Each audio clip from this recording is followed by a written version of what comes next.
assalaamu calaykum kusoo dhowaada janalkeena xinjiraha jacaylka. Maanta waxaan kuu soo gudbin doonaa erayo jacayl oo aad la wadaagi karto qofka aad jeceshahay ama xiriirku idinka dhexeeyo. Mahadsanid. Noloshaydii, qof walba oo xaggaaga damac ka soo gala hortiisa ayaan laabta kugu gashanayaa. Maseerna igama aha, balse waxaan ogeysiinayaa inaanan aniga oo keliya ku leeyahay oo qof kale ku yeelan karin. Ma jiri doonto cid kaaga sara mari karta darajada aad ku leedahay qalbigayga. I rumayso, mar walba waxaan aad ugu taxadaraa farxaddaada, waxaanan kaa ilaalinayaa murugada.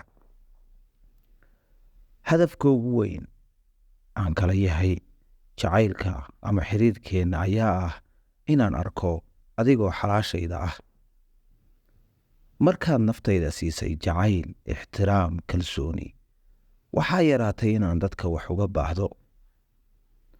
Farxaddaadu waa deganaanshahayga, murugtaaduna waa walwalkayga. Ma tihid qof aan jeclahay oo keliya, ee waxaad tahay qayb ka mida noloshayda. Uma baahni kumanaan sababood si aan u dareemo inaan kugu weynahay. Waxa keliya ee aan rabo waa inaan dunidan kugula noolaado. Waxaad ii tahay iftiinka noloshayda. Dhammaan waxaan iloobaa walwalkayga iyo murugadayda markaan adiga wakhti kula qaadanayo. Indhahayga waxay arkeen quruxdaada, qalbiguna wuxuu i tusay qaayahaaga. Waxaadna dhab ahaan boos ku yeelatay qalbigayga.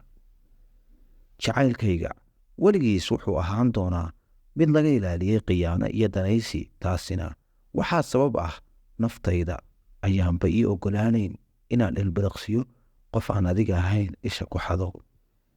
Halka shay ee aan weligii iga dhammaan doonin waa jacaylka aan kuu qabo iyo farxadda aad i siisay. Naftu adi unbay ku doonaysaa macanto. Haddii aad halkan soo gaadhay, waxaan kaa codsanayaa inaad channelka subscribe saarto, like garaysa muuqaalkan, qaybta commentida nagula wadaagto waxa aan ka dhigi lahayn mawduuca dambe ama muuqaalka dambe insha Allah. Mahadsanid.